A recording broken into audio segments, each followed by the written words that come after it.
ہمارا دیہاتی ماحول زمیندارہ ماحول ہے. نہیں اب تو شہروں میں بھی یہی حال ہے. جس نے وہ لیول اے لیول کیا ہے اسے کیا پتہ ماں کسے کہتے ہیں باپ کسے کہتے ہیں.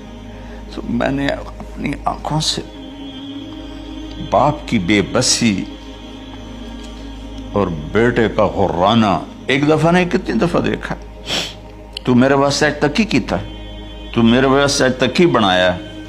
وہ کہتا ہے اچھا میرا بچہ جداں جوان ہو سو آپ پہ سمجھ جسو. جبریل انسانی شکل میں آئے کہ یا رسول اللہ کچھ سوال کیے, قیامت کب آئے گی؟ کہ اللہ کو پتہ ہے. کہ کوئی نشانی؟ فرمایا جب دیکھو کہ بیٹیاں بھی ماؤں کو نوکر کی طرح دھتکار رہے ہوں تو سمجھنا قیامت آنے والی ہے.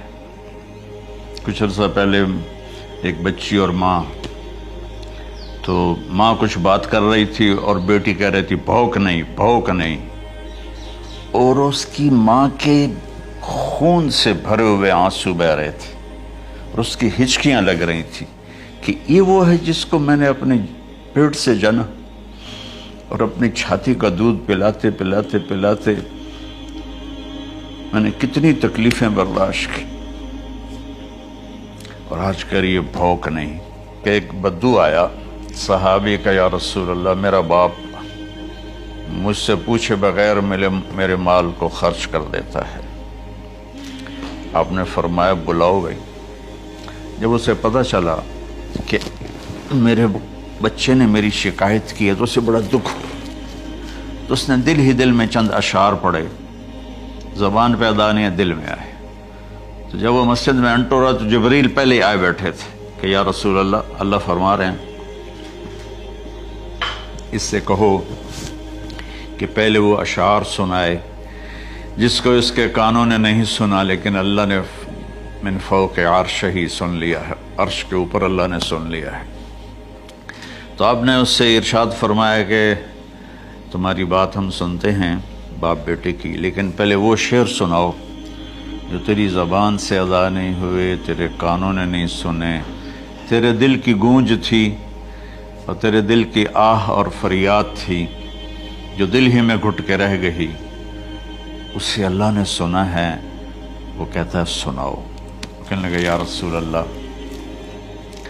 آپ کا رب ہر وقت ہمارے ایمان کو آپ پر زیادہ سے زیادہ بڑھاتا رہتا ہے, اس ذات کی قسم جس کے قبضے میں میری جان ہے. یہ چند میرے دکھ بھرے خیالات الفاظ کی شکل میں ڈھلے لیکن میری بزم تصور میں ہی رہے اور وہیں دفن ہو گئے, باہر نہیں نکلے, میری زبان سے ادا نہیں ہوئے, میرے کانوں نے نہیں سنا, آپ کے رب نے سن لیا. اب میں نے کہا اچھا بتاؤ تم نے کہا کیا تھا؟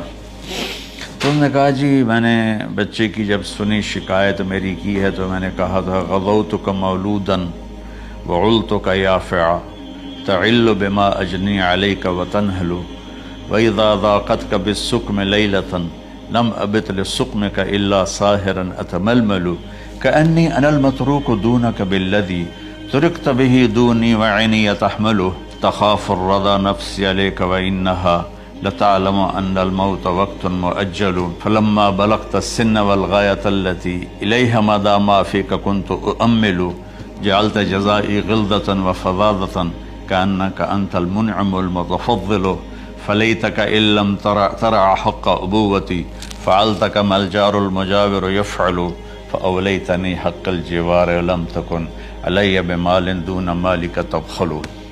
میں ابھی ترجمہ کرتا ہوں. اس کا میرے نبی پر کیا اثر ہوا کہ آپ کے ٹپ ٹپ آنسو گر رہے تھے اور آپ کی داڑھی آپ کے آنسوں سے تر ہو رہی تھی. یہ اتنا فصیح کلام ہے کہ عربوں کو بھی پسینہ آ جائے گا ترجمہ کرنے کے لیے. تو میں تو عربی نہیں ہوں لیکن یہ فخر تو حاصل ہے, بھلے ہیں یا برے ہیں, دو چار قدم ہم بھی تیرے ساتھ چلے ہیں. کچھ عرصہ اہل علم کی محفلوں میں بیٹھے, کچھ زبان کی شناسائی ہوئی, تو میں اپنی کم مائگی کے ساتھ اس کا ترجمہ کروں گا. وہ کہتا ہے غزوتک مولودا وعلتک یافعا تعل بما اجنی علیک تنحلو، میرے بیٹے جس دن تو پیدا ہوا ہم نے اپنے لیے جینا چھوڑ دیا، ہوئے ہوئے ہوئے ہوئے، ہم تیرے لیے جیے۔ تیری ماں تجھے دودھ پلاتی تھی، میں تیرے لیے روٹی کے نوالے لاتا تھا، میری ساری کمائی پہلی اور آخری سب تیرے اوپر لگتی تھی۔ تجھے خوش دیکھتے تھے تو خوش ہوتے تھے، تجھے روتا دیکھتے تھے تو ہم روتے تھے۔ وَإِذَا ذَاقَتْكَ بِالسُّقْمِ لَيْلَةً لَمْ أَدْلِلْ سُقْمَكَ إِلَّا سَاهِرًا أَتَمَلْمَلُ۔ جب تو کبھی بیمار ہو جاتا تھا تو تیرے سرانے بیٹھ کر ہم ساری رات روتے تھے اور دعائیں کرتے تھے، یا اللہ ہمارے بچے کو بچا دے، ہمارے بچے کو صحت دے دے۔ اس تڑپ میں ساری ساری رات میں جاگتا تھا، تیرے لیے میں نے اپنا سب کچھ لگا دیا، اپنے لیے جینا چھوڑ دیا، اپنی خواہشات کو دبایا، تیری ہر خواہش کو پورا کیا۔ تجھے مسکرانے کے لیے، تجھے ہنسانے کے لیے میں دھکے دھوڑے کھاتا رہا، کبھی گرمی لو کی جھلسا دینے والی ریت اور کبھی سردی کے سرد ہوا کے تھپیڑے، لیکن میں ان دونوں سے گزرتا ہوا تجھے پالنے کی خاطر اپنے آپ کو کھپاتا رہا۔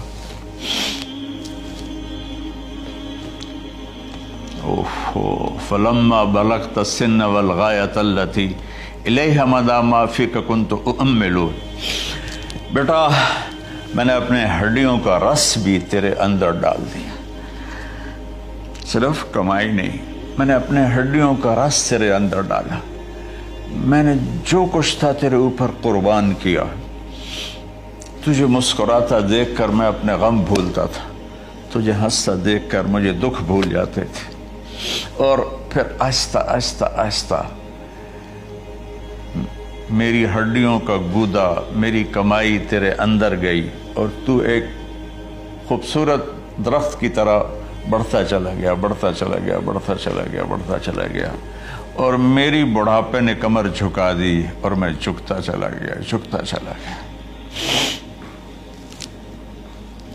میرا خیال تھا کہ جیسے میں اس کی انگلی پکڑ کے چلتا تھا، اب میری باری ہے، یہ میری انگلی پکڑ کے چلے گا۔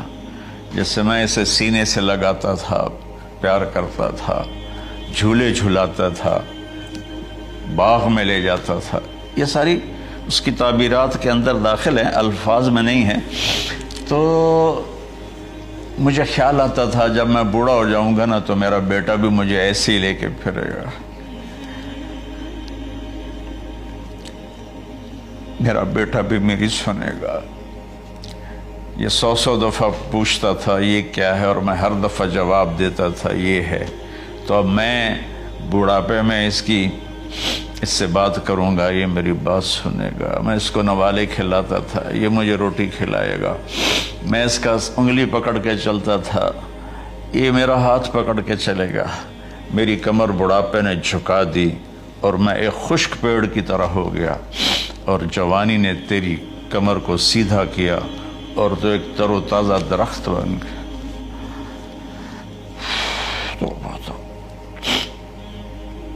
تو مجھے خیال آیا کہ میں نے 20 سال اس بچے کو پالا ہے، ابھی اپنی ماں اور باپ کو دیکھے گا، لیکن ایک دم اچانک کیا ہوا؟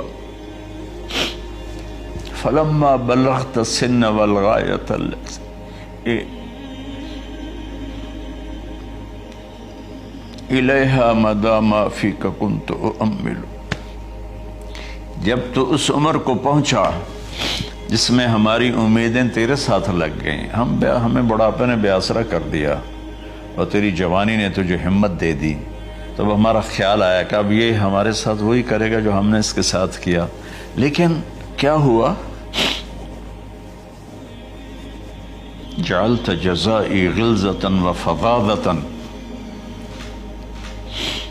کأنک انت المنعم المتفضل۔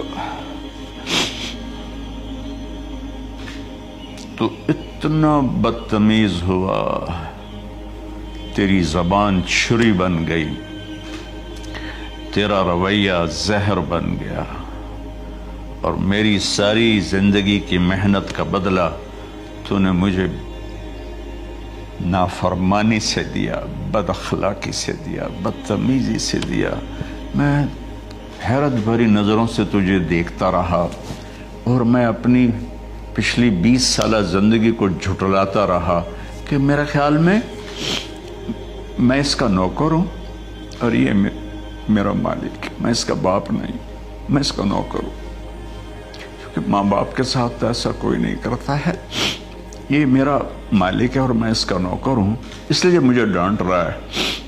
کتنے بچوں کو میں نے یہ کہتے سنا اپنے باپ کو، تو میرے واسطے آج تک کیتا کی، تو میرے واسطے آج تک بنایا کی، اور جو آپ بے بسی کی تصویر بنا ہوتا تھا وہ شکلیں بھی میرے سامنے ہیں۔ تو کمال کے اشعار، میں سوچ رہا ہوں جو میرا یہ حال ہے 1400 سال بعد کہ میرے آنسو نہیں رک رہے، تو اللہ کے نبی تو زارو قطار روئے تھے، داڑھی آنسوں سے تر ہو گئی تھی۔ کہا بیٹا جب تو نے میری ساری زندگی کی محنتوں کا بدلہ بدتمیزی سے دیا، گالی گلوچ سے دیا، دھکے دے کر باپ کو گھر سے نکال دیتے ہیں، تو بیٹا میں یہ سمجھا کہ تو نے ایک خواب دیکھا تھا، تو نے ایک خواب دیکھا تھا کہ تو باپ ہے اور یہ بیٹا ہے۔ اصل حقیقت یہ ہے کہ یہ مالک ہے اور میں نوکر ہوں۔ پھر آگے کہتا فَلَيْتَكَ إِن لَّمْ تَرَ حَقَّ أُبُوَّتِي فَعَلْتَ كَمَا الْجَارُ الْمُجَاوِرُ يَفْعَلُ۔ اچھا چلو بیٹا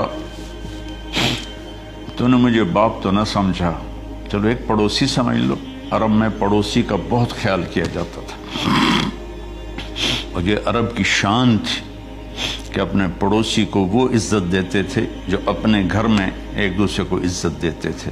تو اس نے پھر اس کی طرف اشارہ کیا کہ اگر میں تیرا باپ نہیں ہوں، تیرے رویوں کو دیکھ کر تو یہی لگتا ہے کہ میں تیرا نوکر ہوں، تو میرا مالک ہے، تو چلو اتنا تو کر دے جتنا ایک پڑوسی کے ساتھ کرتا ہے۔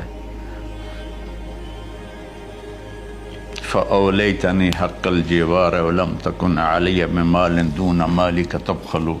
تو پڑوسی پر تو عرب خرچ کرتے ہیں، تو بھی تھوڑا سا میرے اوپر خرچ کر دیتا اور تو بخیل نہ بنتا، اور میرے خوابوں کو چکنا چور کر دیا، میری امیدوں پر پانی پھیر دیا، میرے بڑھاپے کو ذلت اور رسوائی میں بدل دیا۔ اچھا میرا پتر جا خوش رہو۔ ماں باپ کہاں بد دعائیں کرتے ہیں؟